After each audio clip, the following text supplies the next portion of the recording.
بسم الله الرحمن الرحيم waxaan ku hadlayaa afkayga oo ah anigoo caafimaad qabo miyir qaba anigoo ah chief caaqil aadi xasan cabdi caaqil yare hablihii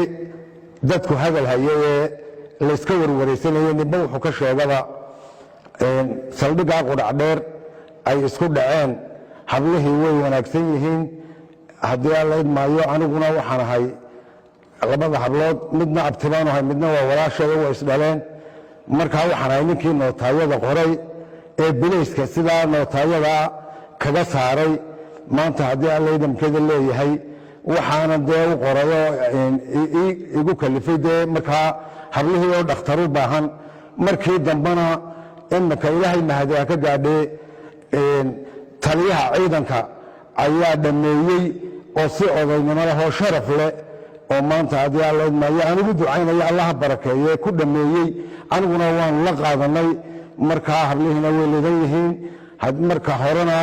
dee isku dhac unbaa jiraye wax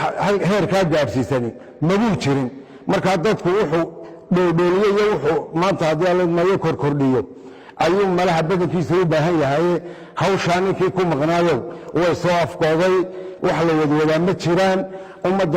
ummaddana waan salaamayaa Soomaaliland